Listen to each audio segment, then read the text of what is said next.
Hello friends, நீங்கள் பார்த்துட்டு இருக்கிறது ஹரிஷ் வாய்ஸ். நீங்கள் என்ன வீடியோவில் நம்ம என்ன பார்க்க போகிறோம்னா Hunter x Hunter season 6 episode 141 magician and butler. உன்னோட பையன் படுத்த படுக்கையாக இருக்கிறப்ப கூட உன்னால் வந்து பார்க்க முடியலன்னா நீ எல்லாம் என்னடா அப்போ அப்படின்னு நம்ம லியோரியோ அவனோட நென் பவர் வச்சுக்கிட்டு இங்கே ஒரு குத்திருப்பா பாருங்க. அங்கே இருக்கிற எல்லாருமே நம்ம லியோரியோவை பாராட்டிக்கிட்டு இருக்கிறாங்க. நீங்கள் இந்த வீடியோவை நீங்கள் கம்ப்ளீட்டாக பார்க்க ஆசைப்பட்டீங்கன்னா இந்த நம்ம கம்பெனி வெப்சைட்டில் இந்த மாதிரி வீடியோ கண்டிப்பாக லைவ் போயிட்டுருக்கோம். ஸோ நீங்கள் டேரெக்டாக போய் இந்த ஷோவை நீங்கள் டேரெக்டாக பார்த்துக்கலாம் அப்படின்னு ராபிட் அந்த இடத்துல பேசிக்கிட்டு இருக்கிறாளா. ஸோ இவங்களோட வாக்கு எண்ணிக்கை படி 4th ரவுண்டு பார்த்தீங்கன்னா வேலை முடிஞ்சிருச்சு. ஸோ 4th ரவுண்டோட எண்ணிக்கை இப்போ 13th சேர்மனுக்கு அடுத்ததாக யார் வர போகிறாங்க அப்படின்னு 4th ரவுண்டோட ரிசல்ட் வந்துருச்சு. ஸோ மொத்தமாக 661 ஹண்டர்ஸ் இருக்கிறாங்களா, அதில் 642 வேலிட் ஓட்ஸ் வந்துருக்குது. 19 பேர் தான் ஆப்சென்ட்டாக இருக்கிறாங்க. ஸோ இந்த ஓட்டோட டேர்ன் அவுட், அதாவது மொத்த சதவீதம் பார்த்தீங்கன்னா 97.1 வந்துருச்சு. ஸோ இப்போது கரெக்டான சதவீதம் வந்துருச்சா. அடுத்ததாக அந்த லிஸ்ட்டில் 3ஆவதாக இருக்கிறது வேறு யாருமே கிடையாது, நம்ம லியோரியோ தான். இப்போ 5ஆவது நடக்க போகிற ஓட்டு யாருக்காக அப்படின்னா மொத்தமாக அந்த இப்போ டாப் 16 பேர் வந்திருப்பாங்கல்ல, அந்த 16 பேருக்கு தான் இப்போ நீங்கள் மறுபடியும் ஓட் போட போகிறீங்க. ஸோ அந்த 16 பேர் list first one Pariston Hill, இவர் ஒரு ட்ரிபிள் ஸ்டார் ஹண்டரு அண்ட் இவர் தான் vice chairman. And second one Cheadle Yorkshire, இவங்க ஒரு ட்ரிபிள் ஸ்டார் ஹண்டரு, இவங்க தான் அசோசியேட்டாக நடத்திக்கிட்டு இருக்கிறாங்க. அண்ட் 3ஆவதாக ஒரு ரூக்கி, இவர் டாக்டருக்கு படிச்சுக்கிட்டு இருக்கிறா, இவரோட பேர் லியோரியோ பேரிக் நைட்டு. அண்ட் 4ஆவதா இவங்க பேர் பொட்டாபாய் கிகன்டே, இவங்களும் ஒரு ட்ரிபிள் ஸ்டார் ஹண்டரு. அண்ட் 5ஆவதா மிசை ஸ்டோம் நானா, இவங்க ஒரு டபுள் ஸ்டார் கிரைம் ஹண்டரு. 6ஆவதா இக்ஷோபே கட்டோச்சா, இவங்க ஒரு சிங்கிள் ஸ்டார் ஹேக்கர் ஹண்டரு, இவங்க டிஜிட்டல் வேர்ல்டில் தான் வாழ்ந்துக்கிட்டு இருக்கிறாங்க. அடுத்ததாக 7ஆவதா டெரரே நியூட்ரல், ஸோ இவர் ஒரு டபுள் ஸ்டார் ஹெட் ஹண்டர். 8ஆவது கேண்டிடேட் வேறு யாருமே கிடையாது, நம்மளோட மொரால் மேக்கர்னசி. ஸோ இவர் அந்த ஆண்ட் எதிர்த்து போராடுறதுனால டேரெக்டாக அவருக்கு டபுள் ஸ்டாரில் கொடுக்க மாட்டாங்க, அதனால் இவர் இப்போ ஒரு சிங்கிள் ஸ்டார் சி ஹண்டர் அப்படிங்கிறாங்க. அடுத்ததாக சச்சோ கொபாயாக்கவா, இவங்க ஒரு டபுள் ஸ்டார் கவுன்சிலிங் ஹண்டர், அசோசியேஷனில் இவங்க தான் கவுன்சிலிங் எல்லாமே பார்த்துக்கிட்டு இருக்கிறாங்க. அடுத்து 10ஆவதா பிஸ்கெட் க்ரூகர், இவங்க ஒரு டபுள் ஸ்டார் ஜெம்சோன் ஹண்டரு. 11ஆவது கேண்டிடேட் சாம்பிகா நார்டன், இவங்க ஒரு சிங்கிள் ஸ்டார் வைரஸ் ஹண்டரு, இவங்க தான் அசோசியேஷனுக்குமே டாக்டரு. ஸோ அங்கே இருக்கிற எல்லா பிரச்சனையும் இவங்க தான் பார்த்துக்குவாங்களா. அடுத்ததாக லைன் ஹார்ஸ் டிவோர் அப்படிங்கிற ஒரு டபுள் ஸ்டார் கவர்மெண்ட் ஹண்டரு, இந்த ஹண்டர் அசோசியேஷனில் இவங்க தான் ரொம்ப பழமையான ஹண்டர், இவங்க பேசி 5 வருஷமாகுது. 13ஆவதா புஷிடோரா ஆம்பியஸ், இவங்க ஒரு சிங்கிள் ஸ்டார் பேக்லிஸ்ட் ஹண்டரு. 14ஆவதா லோப் ஹைலாண்ட், இவர் ஒரு லாஸ்ட் ஹண்டர், தொலைஞ்சு போனவங்களை இவருங்க ஈஸியாக கண்டுபிடிச்சிருவாப்புல.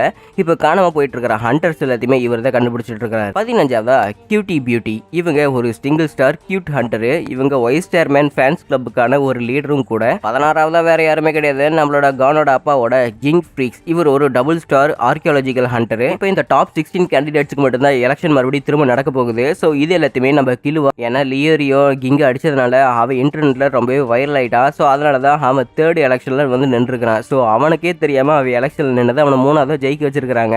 பட் இது நினச்சி கண்டிப்பாக நம்ம கிங் கோவப்படுவார்னு நினைக்கிறேன், ஏன்னா அவர் அறியாமே இவன் சண்டை போட்டுக்கிட்டு இருந்திருக்கிறான். எனக்கு தெரிஞ்சு லியோரியோவும் இப்போ அவனோட நின்று ஆக்டிவேட் பண்ணிட்டான். அவன் இப்போ எமிட்ராட் இருக்குது அப்படின்னு கிலுவை யோசிச்சுக்கிட்டே இருக்கும்போதே நம்ம கோட்டாவுக்கு ஒரு கால் வருது. யார் பேசுறது அப்படின்னு கேட்கும்போதே மாஸ்டர் இலிமி தான் பேசுகிறாப்புல. ஸோ சொல்லுங்கள் மாஸ்டர் இலிமி அப்படின்னு கோட்டை இந்த இடத்துல நம்ம கிலுவாவுக்கு ஒரு ஹிண்ட் கொடுக்குறான். கிலுவாக்கிட்ட நான் பேசணும் அப்படின்னு இலிமி சொன்னதுக்கப்புறம் தன்னோட மொபைலை பார்த்தீங்கன்னா கரெக்டாக கிலுவாவில் கொடுக்குறான். ஸோ கிலுவாவுக்கு இப்போ தான் எல்லாமே சரியாக புரிய வருது, ஏன்னா இப்போது நம்ம இலிமி எந்த மாதிரி யோசிக்கிறா அப்படின்னு. இந்த குடும்பத்தில் இருக்கிற எல்லாருமே ஒருத்தருக்கு ஒருத்தர் எப்படி உதவியாக தான் இருப்பாங்க. ஸோ இது ஒரு இன்டர்மிஷன் அப்படிங்கிறதுனால ஒருத்தருக்கு ஒருத்தர் உதவி பண்ணிக்கிட்டே இருக்கணும். அண்ட் அது மட்டும் இல்லாமல் தன்னோட அப்பா சில்வா இவரை இன்னும் நம்புகிறாங்க அப்படின்னு தான் கரெக்டாக கிலுவா கிட்ட இவனோட பட்லரை வந்து அமுச்சு வச்சுருப்பாங்க. அண்டு இங்கே அவங்களுக்கு ரொம்ப முக்கியமானவ ஒரே ஒருத்தி தான், அதாவது அழுக்கா. ஸோ அழுக்கா ரொம்ப ஆபத்தானவ. அண்ட் அது மட்டும் இல்லாமல் இவளுக்கு சக்தி யாருக்கிட்டையுமே இல்லை அப்படிங்கிறதுக்காக தான் அப்பா அவளோட நம்பகமான மொத்தம் 2 பட்லர் கூட்டிகிட்டு வந்துருக்கிறாங்க, ஒன்று சுபானு, இன்னொன்று அமானே. ஸோ இவங்க 2 பேருமே எப்படியாவது நம்ம அழுக்காவோட பவரை கண்ட்ரோல் பண்ணணும், ஸோ அழுக்காவோட பவர் எப்படியாவது திரும்ப கொண்டு வரணும் அப்படிங்கிறதுக்காக தான் அப்பா அவங்க 2 பேருமே கொண்டு வந்திருக்கிறாங்க. அண்ட் அது மட்டும் இல்லாமல் கரெக்டாக கேனரி அப்புறம் கோட்டோ 2 பேருமே எனக்கு உதவி பண்ணுறதுக்காக தான் இங்கே வந்திருக்கிறாங்க. எனக்கு அது நல்லாவே தெரியுது. அதனால தான் அவன் இலுமி கால் பண்ணுறான்னு எனக்கு இந்த மாதிரி ஹிண்ட் கொடுத்துட்டான். அமனையோட மூஞ்சியுமே என்கிட்ட காட்டினான். ஏன்னா இலுமி அப்படின்னு ஒரு வார்த்தை சொன்னதுக்கப்புறம் அமனையோட கோவம் ரொம்பவே அதிகமாகிடுச்சு. அவன் அந்த ஃபோனை ஊற்று பார்த்துக்கிட்டு இருந்தா, அதுக்கு தெரிஞ்சு போச்சு. ஸோ இப்போது இவங்க எல்லாருமே எனக்கு தான் உதவி பண்ண வந்திருக்கிறாங்க. அதாவது இலுமியோட தாட்ஸ் இவங்களுக்கு பிடிக்கல அப்படின்னு. ஸோ இப்போ இலுமியோட தாட்ஸ் வேறு எதுவுமே கிடையாது, நம்ம அழுக்காவை கொல்றது தான். அவன் கொல்றது முடிவோட தான் இருக்கிறான். ஸோ இவங்க எல்லாருமே நம்ம அழுக்காவை காப்பாற்றணும், என்னையை காப்பாற்றணும், அந்த மாதிரி ஒரு மைண்ட் செட்டில் தான் இருப்பாங்கன்னு நான் நினைக்கிறேன் அப்படின்னு கிலுவா யோசிக்கிட்டு இருக்கிறான். அது மட்டும் இல்லாமல் இவங்க ஒருத்தருக்கு ஒருத்தர் மேலே வச்சிருக்கிற அந்த ட்ரஸ்ட்டு எதுவுமே பிரேக் ஆகாமல் இவங்க இந்த மிஷனை கம்ப்ளீட் பண்ணணும். சொல்லப்போனால் இது நம்ம கிலுவாவுக்கு குடும்பத்துக்குள்ளேயே நடக்கிற ஒரு கான்டெஸ்ட்னு வச்சுக்கோங்களேன். தன்னோட அப்பா அப்புறம் தாத்தா 2 பேருமே அழுக்க உயிரோட வரணும்னு ஆசைப்படுறாங்க. அண்ட் அவங்க அம்மாவுக்கு கில்லு எப்படியாவது உயிரோட வரணும்னு ஆசைப்படுறாங்க. ஸோ இப்போ இவங்க 3 பேர்த்துக்கு இவங்க 2 பேருக்கு உயிரோட வரணும்னு தான் ஆசைப்பட்டுக்கிட்டு இருக்காங்க. ஆனால் நம்ம கில்லுவாவுக்கு 2 கான்டெஸ்ட் தான் அவனுக்கு இருக்குது. அவன் காப்பாற்ற வேண்டியது மொத்தமாக 2 பேர். ஒன்று கான் தன்னோட நண்பன் அண்ட் அது மட்டும் இல்லாமல் தன்னோட தங்கச்சியான அலுகா. ஸோ நீங்கள் நிறைய பேர் வந்து அலுகாவை ஒரு பொண்ணு நினச்சிட்டு இருப்பீங்க. ஆனால் அவங்க அப்பா எல்லாருமே தம்பின்னு சொல்லி நினச்சிட்டு இருப்பாங்க. அதுக்கு காரணம் நம்ம அலுகாவை யாருமே ஒரு பொண்ணாக கூட மதிக்கல, ஒரு உயிரினமாக கூட மதிக்கல. ஸோ அதனால தான் நம்ம கிலோ ஒரு மதிப்பு கொடுத்து அவன் தன்னோட தங்கச்சி மாதிரி இவன் பார்த்துக்கிட்டு இருக்கிறானா. ஸோ இப்போ நம்ம இலுமி கால் பண்ணதுக்கப்புறம் சொல்லு இலுமி அப்படின்னு கேட்குறாங்க. ஸோ கேட்டதுக்கப்புறம் இவனுக்கு செம ஷாக்கிங்கு. நீ என்ன அந்த பொண்ணை காப்பாற்ற முடிவு பண்ணிட்டு இருக்கிறியா, உன்னால் கண்டிப்பாக அதை காப்பாற்ற முடியுமா அப்படின்னு நம்ம இலுமி பேசிக்கிட்டே இருக்கும்போது ஆக்சுவலி நம்ம கோட்டோ தான் இந்த மாதிரி நம்ம இலுமி கிட்ட மாஸ்டர் இலுமி தானே கால் பண்ணியிருக்காரு அப்படின்னு ஒரு ஹிண்ட் கொடுத்துருப்பான்ல. ஸோ நான் ஃபேமிலி இன்டர்மிஷன் கான்டெஸ்ட்லலாம் பார்ட்டிசிபேட் பண்ணுறதில்ல கில்லுவா, ஏன்னா நீ ஒரு மிஷனாக போய்கிட்டு இருக்கிற ஃபேமிலியில். ஆனால் நான் உன்னை தொந்தரவு போடக்கூடாதுன்னு தான் நினைக்கிறேன். ஆனால் ஃபேமிலியில் இல்லாத ஒருத்தரை கொள்றதில்ல எந்த ஒரு தப்புமே இல்லையா அப்படின்னு நம்ம இலுமி சொல்லும்போது கில்லுவாவுக்கு செம கோவம் வந்துருச்சு. ஸோ இதைத்தான் அவங்க அப்பாவுமே ஏற்கனவே சொல்லியிருப்பாரு, அது நம்ம குடும்பத்துலேயுமே ஒருத்தர் கிடையாது அப்படின்னு அலுக்கா பற்றி சொல்லியிருப்பாங்களா. இது நினச்சி பார்க்கும்போது கில்லுவாவுக்கு ரொம்பவே கோவம் வந்துக்கிட்டு இருக்குது. உன்னால் முடிஞ்சதை பண்ணிக்கடா, அலுமி என்கிட்ட இருந்து பிரிக்கவே முடியாது அப்படின்னு தன்னோட தங்கச்சியை ஒரு உயிராக கூட மதிக்காமல் அது இது அப்புறம் கொள்றது அப்படின்னு பேசிக்கிட்டு இருக்கிறாங்க. இதை பார்க்கும்போது கில்லுவாவுக்கு ரொம்பவே கோவம் ஆயிடுச்சா. சரி கொண்டு வாடா, உன்னோட முடிஞ்சதை பண்ணுடா அப்படின்னு நம்ம கில்லுவா சொன்னோம். அடுத்த செகண்டே இவனுக்கு முன்னாடி இருக்கிற அந்த ட்ரக்கு இவங்க கார் மேலேயே மோதுது. அந்த ட்ரக்லேருந்து எப்படியாவது இவங்க தப்பிக்கணுமே அப்படின்னு மலை சரிவிலேயே பார்த்தீங்கன்னா காரை விட்டு ஏற்றிட்டாங்க. ஸோ இவங்களை ஃபாலோ பண்ணுறதுக்குன்னே பார்த்தீங்கன்னா ஏகப்பட்ட கார் பின்னாடி வந்துகிட்டு இருக்குது. ஸோ இவங்க வச்சிருக்க ஒரு ஸ்பெஷல் கார் அப்படிங்கிறனால இவங்களை அந்த காரால் மலை ஏற முடியுது. ஸோ அந்த கார் பார்த்தீங்கன்னா ரொம்ப வேகமாக போய்கிட்டு இருக்குதா. மாஸ்டர் கில்லுவா நீங்கள் அழுக்காவை கெட்டியே பிடிச்சிக்கங்க, ஒரு வேளை நீங்கள் 2 பேருமே 1 மீட்டருக்கு தூரம் போயிட்டீங்கன்னா கண்டிப்பாக நீங்கள் அந்த மிஷனை மீறிடுவீங்க, நாங்களுமே உங்களை வீட்டுக்கு கூட்டிகிட்டு போயிடுவோம் அப்படின்னு நம்ம கோட்டை சொன்னதுக்கப்புறம் நான் என் தங்கச்சி கெட்டியை பிடிச்சிக்கிட்டேன் அப்படின்னு நம்ம கில்லுவா சொல்லிக்கிட்டு இருக்கிறாங்க. காரு மலையேறி முடிச்சதுக்கப்புறம் இவங்க தரையிறங்கலான்னு பார்க்கும்போது இவங்களோட காருக்கு முன்னாடி ஒரு ட்ரக்கு வந்து இவங்களோட கார் இன்னும் சேதப்படுத்திச்சு. அந்த ட்ரக்கில் இருந்த ராட் எல்லாமே காருக்குள்ளே ஏறிச்சு. பட் இருந்தாலுமே எல்லாருமே எப்படியோ ஜஸ்ட் மிஸ்ஸில் தப்பிச்சுட்டாங்க. அண்ட் மலைச்சரிவிலிருந்து அவங்க அப்படியே கார் எப்படியாவது கீழே கொண்டுட்டு போயிடல அப்படின்னு ட்ரை பண்ணிக்கிட்டு இருக்கிறாங்க. பட் இவங்களால கார் சரியாக ஆப்ரேட் பண்ண முடியல, ஏன்னா கிணறியாலுமே கார் ஆப்ரேட் பண்ண முடியல, எல்லாமே பக்கவே டேமேஜ் ஆயிடுச்சு. எல்லாருமே உங்கள் கைகள் நல்லா பிடிச்சிக்குங்க அப்படின்னு சொல்லிட்டு காட்டுக்குள்ளே தரையிறங்கிட்டாங்க. காருமே தீ பிடிச்சி வெடிக்குதா. இன்னொரு பக்கம் இது எல்லாத்தையுமே நின்று பார்த்துக்கிட்டு இருக்கிற நம்ம இலுமி அப்புறம் ஹிசோகா. ஸோ இவங்க 2 பேர்த்தோட பிளான் மூலமாக தான் இந்த இடத்துல இப்பேற்பட்ட ஒரு விபத்து நடந்திருக்குது. எனக்கு தெரிஞ்சு அவங்க நேரம் அங்கே தான் இருப்பாங்கன்னு நினைக்கிறேன். சரி இப்போ நம்ம என்ன பண்ணலாம், உன் ஃபேமிலியோட காரை நீயே கொளுத்திட்டியே அப்படின்னு ஹிசோகா கேட்டுக்கிட்டு இருக்கும்போது அதை பற்றிலாம் எனக்கு எந்த ஒரு பிரச்சனையுமே கிடையாது. அவங்க 2 பேருமே எப்படியாவது நான் திசை திருப்பணும். ஸோ அதுக்கப்புறம் தான் என்னால் அவங்கள சரியாக அட்டாக் பண்ண முடியும். ஸோ நீ வேணா அந்த பட்லர்ஸை பார்த்துக்க, நான் கில்லுவாவை பார்த்துக்கிறேன் அப்படின்னு இலுமி சொல்லிக்கிட்டு இருக்கிறான். சரி ஓகே, நீ சொல்கிற மாதிரி நானே பண்ணிக்கலாம். பட் இதுவே நம்மளோட பிளானிங் எல்லாம் பக்கவாக வேலை செஞ்சுன்னா இந்நேரம் நீ நானும் எல்லாம் உயிர் பொழைக்கிறதுக்கு நிறைய வாய்ப்பு இருக்குது, நீ நானும் அந்த பொண்ணால் சாக மாட்டோம் அப்படின்னு ஹிசோகா சொல்லிக்கிட்டு இருக்கிறான். சரி அப்படின்னா நீ போய் பட்லர்ஸை பார்த்துக்க, நான் கில்லுவை பார்த்துக்கிறேன் அப்படின்னு இலுமி சொல்லும் போது ஒரு நிமிஷம் இலுமி, நான் உன் தம்பியை நேருக்கு நேராக பார்த்தா உன் தம்பியை கொள்றதுக்கு எனக்கு சான்ஸ் இருக்குதுல்ல அப்படின்னு ஹிசோகா சொல்லும் போது இதை கேட்கும் போது நம்ம இலுமிக்கு செம கோவம் வருது. ஹிசோகா அந்த மாதிரி ஒரு காரியத்தை மட்டும் நீ செஞ்சனா வச்சுக்க, உன்னை இந்த இடத்துல யாராலையுமே காப்பாற்ற முடியாது, உன்னை நான் கொல்லாமல் விடவே மாட்டேன்டா அப்படிங்கிறாங்க. சும்மா விளையாட்டுக்கு சொன்னேன், நீ அதுக்கெல்லாமல் கோச்சிக்கிட்டு இருப்பேன் அப்படின்னு சொல்லிட்டு நம்ம ஹிசோகா சிம்பிளாக சொல்லிக்கிட்டு இருக்கிறான் பாருங்க. ஸோ நம்ம இலுமியோட பிளட் லிஸ்ட்டு இவங்க எல்லாத்துக்குமே சென்ஸ் ஆயிடுச்சு. இலுமி அங்கே தான் இருக்கான அப்படின்னு சொல்லிட்டு எல்லாருமே பார்த்துட்டாங்க. ஏன்டா நீ என்ன வேணும்னே தான் நான் அந்த மாதிரி பிளட் லிஸ்ட் வர வைக்க வந்தேன் அப்படின்னு நம்ம இலுமி கேட்டுக்கிட்டு இருக்கும்போது நான் வேணும்னேலாம் பண்ண வேலைப்பா அப்படின்னு ஹிசோகா சொல்லிக்கிட்டு இருக்கிறான். ஸோ இப்போ நம்ம ஹிசோகாவோட பிளான் என்னன்னா, தான் விளையாடுறதுக்கு சக்தி வாய்ந்த பொம்மைகள் ஏகப்பட்டது இருந்தால் தான் இவனுக்கு கொஞ்சம் என்டர்டைன்மெண்ட்டாக இருக்கும். அதனால் கானியுமே உயிர் கொண்டு வர வைக்கிறதுக்கு நம்ம கில்லுவாவுக்கு ஹெல்ப் பண்ணலாம் அப்படின்னு இவனோட மைண்டுக்குள்ளே ஒரு தாட்டு ஓடிட்டு இருக்குது. பட் இருந்தாலுமே இவங்க கூட சண்டை போடுறது எனக்கு ரொம்ப பிடிச்சிருக்குதா. இலுமி நம்ம எல்லாத்தையுமே பார்த்துக்கிட்டு தான் இருக்கிறான். அப்படின்னா நம்ம எல்லாருமே வேறு வழியில் எப்படியாவது போய் தான் ஆகணும், ஏன்னா நம்ம போகிற வழி எல்லாத்தையுமே அவன் கரெக்டாக நோட் பண்ணுவோம் அப்படின்னு கில்லுவை சொல்லிக்கிட்டு இருக்கிறான்.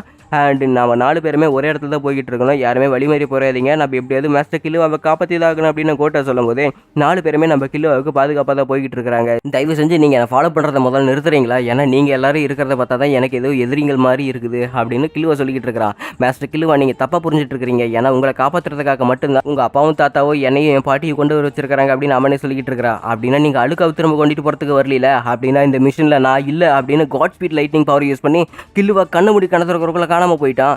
இவங்களுக்கு செம ஷாக்கிங்க. ஹலோ, நான் தான் கோட்டோ பேசுகிறேன். ஆக்சுவலி ஒரு பிளானில் சின்ன சேஞ்ச் நடந்திருக்குது, அதனால் ஒரு பெரிய 4 வெஹிக்கிள் எடுத்துகிட்டு வாங்க, நம்மளோட பிளானில் ஒரு பெரிய சேஞ்ச் நடந்திருக்குது, மாஸ்டர் கில்லுவா நம்மளை விட்டு பிரிஞ்சு போயிட்டாரு அப்படின்னு சொல்லிட்டு கோட்டை கால் பண்ணிக்கிட்டு இருக்கிறான் பாருங்க. ஸோ இவங்களுக்கு செம ஷாக்கிங்காக இருக்குது, என்னடா மாஸ்டர் கில்லுவை இப்படி பண்ணிட்டாரு அப்படின்னு. ஸோ இவங்களோட மெயின் குறிக்கோளை வந்து நம்ம கில்லுவை காப்பாற்றுறதா, பட் அழுக்காவை காப்பாற்றுறதில்ல. அதனால தான் நம்ம கில்லுவை இங்கேருந்து டக்குன்னு ஓடி போயிட்டாப்புல. பட் இவங்களுக்கு முன்னாடி இன்னொருத்தர் யாரோ வர மாதிரி இருக்குது. அந்த ஆரோவையுமே இவங்க சென்ஸ் பண்ணுறாங்க. முன்னாடி வேறு யாருமே இல்லை, நம்ம ஹிசோகா தான் வந்துக்கிட்டு இருக்கிறானா. நம்ம கில்லுவர் ரொம்பவே வேகமாக போயிட்டு இருக்கிறான். ஸோ அவனுக்கு பின்னாடி யாரோ ஃபாலோ பண்ணுறாங்க. அவங்களுக்கு ஃபாலோ பண்ணுறது வேறு யாருமே கிடையாது, நம்ம சுபானே தான். ஸோ சுபானே ரொம்ப வேகமாக போயிட்டு இருக்கிறாங்களா, பட் கிலுவா அதை விட ரொம்ப வேகமாக போயிட்டு இருக்கிறான். ஒரு வயசான முதியவங்களா சின்ன வயசுலேருந்து இவங்க பார்த்துக்கிட்டு இருக்கிற ஒரு குட்டி பையன் இந்த அளவுக்கு இவன் ஸ்பீடாக போகிறத பார்த்துட்டு அவங்களுக்கு ரொம்பவே சந்தோஷமாக இருக்குது. மாஸ்டர் கிலுவா இந்த அளவுக்கு இவர் ரொம்பவே ஸ்பீட் ஆகிட்டாரா, இதை மட்டும் இளமி பார்த்தாருன்னா ஆச்சரியத்தில் பூரிச்சு போயிடுவார். அண்ட் அது மட்டும் இல்லாமல் இவங்களோட சக்தி பல மடங்கு அதிகமாகிட்டு தான் இருக்குது. இருந்தாலுமே நான் இவங்களை இந்த அளவுக்கு வளர விடக்கூடாது. இவங்க மிஷனில் கொஞ்சம் சேஞ்ச் பண்ணாலுமே சரி, நான் இவரை என்னோட ஃபோர்ஸ் மூலமாக கண்டிப்பாக அவங்கள நான் வீட்டுக்கு கூட்டிகிட்டு போயிடுவேன் அப்படின்னு சுபானி ஒரு முடிவோடு தான் இருக்கிறாங்களா. ஒரு வழியாக நம்ம கிலுவா ரொம்ப தூரம் வந்ததுக்கப்புறம் இனிமேல் நம்ம கொஞ்சம் தூரம் பொறுமையாக நடந்து போகலாம். ஏன்னா நானுமே டவுனுக்கு போகிறதுக்காக என்னோட எனர்ஜியை சேவ் பண்ணி வைக்கணும். நான் என்னோட சாதாரண பவர்லேயே போகிறேன் அப்படின்னு நம்ம கிலுவா தன்னோட தங்கச்சியை தூக்கிட்டு போயிட்டு இருக்கிறான் பாருங்க. ஆனால் நான் உங்களுக்கு ரொம்பவே தொந்தரவாக இருக்கிறேன்ல, என்னை விட்டுட்டிங்கன்னா நீங்கள் ரொம்பவே நிம்மதியாக இருப்பீங்களே அப்படின்னு நம்ம அழுக்கா சொல்லும்போது நம்ம கில்லுவாவுக்கு ஒரு மாதிரி ஆகி போச்சு. என்னடா இவ இப்படி சொல்கிறாளே அப்படின்னு அழுக்காவை பார்த்தீங்கன்னா கீழே இறக்கி விட்றான். இங்கே பாரு, நான் உன்கிட்ட ஒன்று சொல்கிறேன், அதை மட்டும் ஞாபகம் வச்சுக்க. இந்த உலகமே உன்னை எதிர்த்தாலும் சரி, நான் உன்னை காப்பாற்ற வருவேன். உன்னை காப்பாற்றுறதுக்கு நான் ஒருத்தர் இருக்கும்போது உன்னை எவன் மேலேயும் நம்ம கை வைக்க விடவே மாட்டேன். ஸோ அதனால் நீ தைரியமாக இரு அழுக்கா, உன் கூட அண்ணன் நான் இருக்கிறேன் அப்படின்னு நம்ம கிலுவா சொல்கிறா பாருங்க. இதை கேட்கும்போது நம்ம அழுக்காவுக்கு ஒரு மாதிரி ஆனந்த கண்ணீர்லாம் வரவே இல்லை. அவளுக்கு ரொம்பவே சந்தோஷம். ஐயையோ, என்னால் சிரிப்பை அடக்க முடியலண்ணா, அதனால தான் எனக்கு இந்த மாதிரி சிரிப்பு வந்துக்கிட்டு இருக்குது. எனக்கு ரொம்பவே சந்தோஷமாக இருக்குது தெரியுமா அப்படின்னு சொல்லிட்டு அழுக்கா சிரிச்சுக்கிட்டே இருக்கிறா. ஸோ இவங்க 2 பேருமே இப்படி கட்டி பிடிச்சிக்கிட்டு இருக்கிறாங்களா. நீ எதுக்கு பயப்படாத, நம்ம இங்கிருந்து கிளம்பிடலாம் அப்படின்னு நம்ம கிலுவா சொல்லிக்கிட்டு இருக்கும்போதே இவங்களுக்கு பின்னாடி யாரோ ஃபாலோ பண்ணுற மாதிரி இருக்குது. யாரோ என்னை ஃபாலோ பண்ணுறாங்கன்னு நினைக்கிறேன். இந்த இடத்துல யாரும் என்னை ஃபாலோ பண்ணுறது, சுபானேவே இருக்குமா? இல்லை கிடையாது, கண்டிப்பாக இவங்க என்னை ஃபாலோ பண்ணுறதுக்கு நிறைய வாய்ப்பு இருக்குது. ஸோ அதனால் நான் எப்படியாவது இங்கேருந்து டக்குன்னு போய் தான் ஆகணும். சரி அழுக்கா, நீ நானும் சேர்ந்து வேணா இங்கேருந்து டப்புன்னு கிளம்பி போயிடலாம், நீ எதுக்கு கவலைப்படாத அப்படின்னு கிலுவா சொல்லிக்கிட்டு இருக்கிறாங்க. இன்னொரு பக்கம் பட்லரை காட்டுறாங்க. ஏன்னா அவங்க எல்லாருமே ஹிசோகா கூட சண்டை போட்டு கட்டுறதுக்கு தயாராக இருக்கிறாங்க.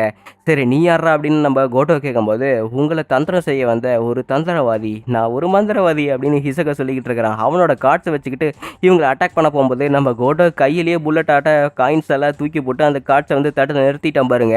அடேங்கப்பா, நீ உன்னோட காயின்ஸை வச்சு நீ எல்லாம் புல்லட் மாதிரி யூஸ் பண்ணுறியா அப்படின்னு ஹிசோகா ஆச்சரியப்பட்டுக்கிட்டு இருக்கிறான். லேடிஸ், நீங்கள் 2 பேருமே ஓரமாக போயிருங்க, முடிஞ்ச அளவுக்கு அவனோட அட்டாக்கை இருந்து தப்பிக்க பாருங்க. தப்பிக்க முடியலன்னா இங்கிருந்து கிளம்பிடுங்க. ஏன்னா நம்மளோட மெயின் குறிக்கோளே மாஸ்டர் கிலுவாவை இங்கிருந்து காப்பாற்றி கூட்டிகிட்டு போகிறது தான். அதனால் நீங்கள் பத்திரமா இருந்துங்க அப்படின்னு நம்ம கெனரி அப்புறம் அமனேவை கிலுவை ஃபாலோ பண்ண சொல்லிட்டான். அண்ட் அதே சமயத்தில் இவன் தூக்கி போட்ட காயின் எல்லாமே நம்ம ஹிசோகோட கையில் இருக்குது.